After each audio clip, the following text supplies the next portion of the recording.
بسم اللہ الرحمن الرحیم۔ حضرت حسین رضی اللہ عنہ کی شہادت۔ حضرت امام حسین کی شہادت سے پہلے ان کی وصیت۔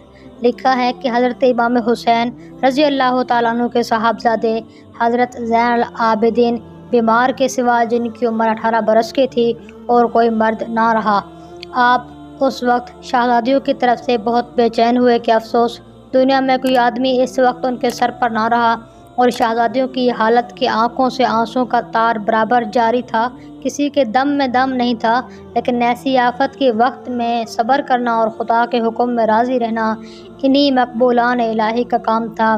حضرت عابد بیمار، نیزہ ہاتھ میں لے کر ہانپتے کانپتے لڑائی کے میدان میں پہنچ گئے۔ آپ ان کو خیمے میں لے آئے۔ حضرت حسین ان کو خیمے میں لے آئے اور فرمایا، اللہ اللہ اے بیٹے، کیا اولاد رسول دنیا سے ختم ہی ہو جائے گی؟ اے میری آنکھوں کے نور، میں اللہ تعالیٰ سے امید رکھتا ہوں کہ وہ پاک ذات میری نسل قیامت تک جاری رکھے گا۔ اے بیٹے، صبر اختیار کرو، ابھی تم نے بڑے بڑے حالات دیکھنے ہیں، ہمت نہ ہارنا، شریعت محمدی صلی اللہ علیہ وسلم پر مضبوطی سے چلنا۔ حضرت امام حسین رضی اللہ تعالیٰ عنہ کی الوداع۔ حضرت امام حسین جب وصیت کر چکے تو حضرت عابد کی آنکھوں کو بوسہ دیا اور چھاتی سے لگایا اور سب کنبہ کو گلے لگا لگا کے پیار کیا۔ سب شہزادیاں لپٹ لپٹ کے بے قراری سے روتی تھیں۔ آپ نے حضرت زینب سے فرمایا کہ میری پیاری بہن، میرے ہتھیار لاؤ۔ المختصر، آپ نے لڑائی کے ہتھیار اپنے بدن پر لگائے اور تلوار ذوالفقار ہاتھ میں لی اور دلدل گھوڑے پر سوار ہوئے اور میدان جنگ کی طرف رخ کیا تو سب شہزادیاں بے قرار ہو کر کہنے لگی، آپ اس خوفناک جنگل اور دشمنوں کی فوج میں ہم کو کس پر چھوڑے جاتے ہیں؟ آپ نے فرمایا، اے اولاد رسول، صبر کو مضبوط پکڑو، یہ ہمارے امتحان کا وقت ہے، خبردار ہو جاؤ، اپنی ثابت قدمی میں فرق نہ آنے دو، اللہ تعالیٰ کے حکم پر راضی رہو، اور میں تم کو اللہ تعالیٰ ہی کے سپرد کرتا ہوں، وہی تمہارا مددگار ہے۔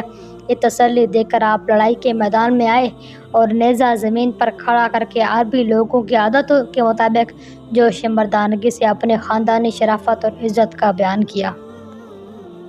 خاندانی شرافت اور عزت بیان کرنے کے بعد آپ نے فرمایا، اے اللہ اور رسول صلی اللہ علیہ وسلم کے ماننے والوں، اللہ سے ڈرو اور اس کے رسول سے شرم کرو۔ دیکھو، قیامت کی گرمی بہت تیز ہوگی اور کوثر کی نہر ہمارے اختیار میں ہوگی۔ ذرا سوچو تو، کیا میں آپ ہی آیا ہوں؟ تم لوگوں نے مجھے بلایا ہے اور یہ سزا چکھایا ہے کہ میری اولاد اور مجھ کو پانی سے ترسایا اور سب کو مچھلی کی طرح تڑپایا، میرے بیٹے، بھائی، بھتیجے یا دوست سب کو پیاسا ذبح کر ڈالا، مجھے مارنے پر تیار ہو۔ اگر یہ مارنا ملک کے لیے ہے تو مجھے ملک سے کچھ واسطہ نہیں، میرا راستہ چھوڑ دو، میں کسی اور ملک چلا جاؤں گا، اور تھوڑا سا پانی دے دو کہ میرے بچوں کے حلق تار ہو جائیں۔ یہ درد بھری باتیں سن کر ان کے دلوں میں کچھ اثر ہوا۔ عمر بن سعد اور شمر وغیرہ ظالموں نے سب کو ڈانٹا کہ خبردار، ان کی بات مت سنو، ان کو مہلت نہ دو، اور آپ سے کہا کہ اے علی کے بیٹے، چپ ہو جا، بات مت بڑھاؤ، بڑائی کو دماغ سے نکالو، جب تک یزید کی بیعت نہ کرو گے، اس کو خلیفہ نہ مانو گے، پانی نہیں ملے گا اور نہ ہی کہیں جا سکتے ہو۔ یہ کہہ کر ان ظالموں نے آپ رضی اللہ تعالیٰ عنہ حضرت حسین پر ایک دم 15,000 تیر چلائے، مگر خدا کی قدرت آپ کو ایک تیر بھی نہ لگا، اور آپ نے مردانگی کے جوش میں نعرہ تکبیر مار کر ایک ایسا حملہ ان پر کیا کہ سینکڑوں ظالم قتل ہو گئے۔ یزیدی فوج میں زلزلہ پڑ گیا، پیاس کی تیزی سے آپ کا حلق سوکھ گیا۔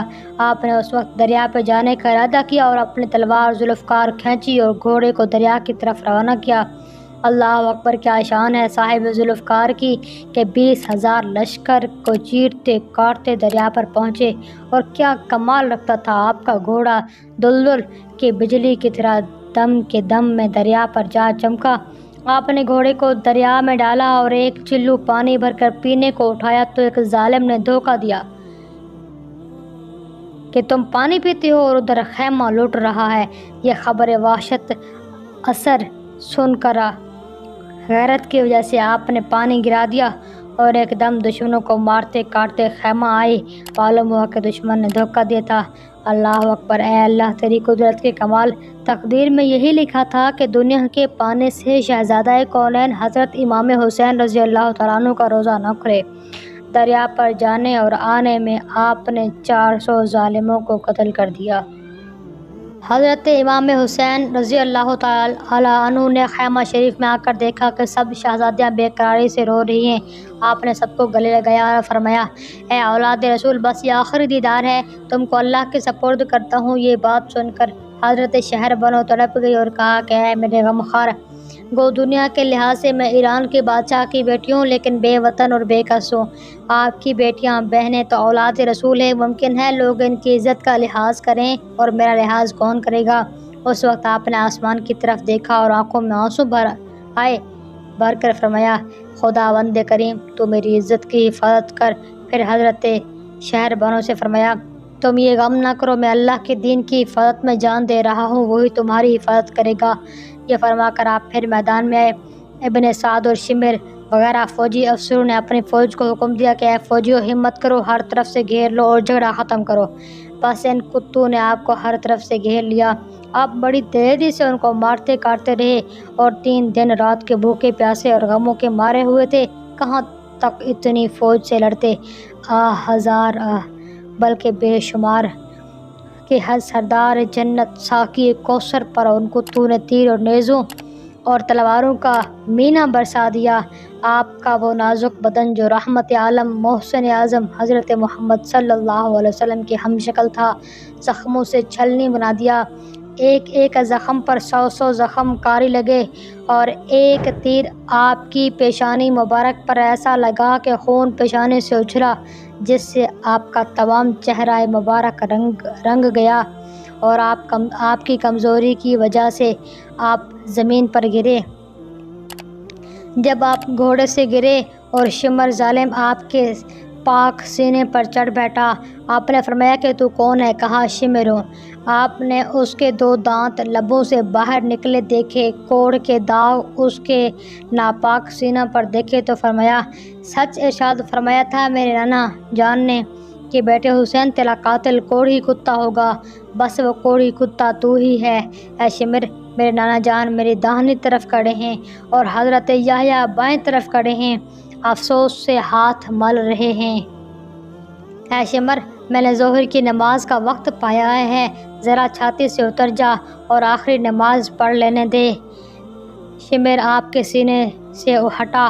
آپ نے ظہر کے فرضوں کی نیت باندھی اور جب آپ نے سجدے کے لیے سر مبارک جھکایا تو شمر ظالم نے سر مبارک کو جدا کر دیا۔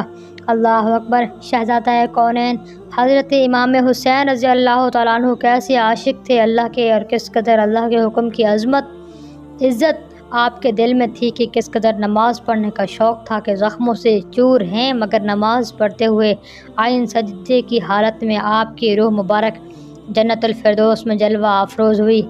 انا للہ و انا الیہ راجعون۔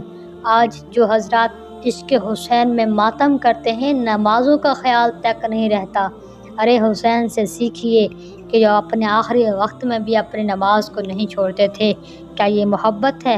آپ سوچ رہے ہوں گے اس واقعے کو بیان کرنے کا مقصد کیا ہے؟ تو میری مسلمان بہنوں، اللہ تعالیٰ کے مقبول اور پیارے بندوں کے حالات پڑھنے اور سننے کی غرض یہ ہے کہ حالات سے نصیحت حاصل کی جائے، ان کا صبر و شکر کرنا، دین کے کاموں میں مضبوط رہنا، ہر حال میں اللہ اور رسول کی تابعداری کرنا، 5 وقت نماز کی پابندی کرنا، غم ہو، خوشی ہو، سفر ہو، وطن بیماری ہو، تنگ دستی ہو، کس حال میں نماز کسی حال میں بھی نہ قضا نہ ہونے دینا۔ حضرت امام حسین کے اور صاحبزادوں کے حالات پاکیزہ سے ہر مسلمان مرد عورت کو سبق حاصل کرنا چاہیے کہ دنیا اور آخرت میں نیک نامی، عزت، جنت حاصل کرنے کا ذریعہ ہے۔ اسی طرح کافروں، ظالموں اور فاسقوں کے حالات سے عبرت حاصل کرنا چاہیے کہ کفر، شرک، ظلم، ستم، بے رحمی وغیرہ برے کاموں سے بچنا اللہ کی رضامندی اور دوزخ کے عذاب سے بچنے کا ذریعہ ہے۔ بہر غفلت یہ تیری ہستی نہیں، دیکھ جنت اس قدر سستی نہیں، راہ گزر ہے دنیا یہ بستی نہیں، جائے عیش و عشرت اور مستی نہیں۔ شکریہ۔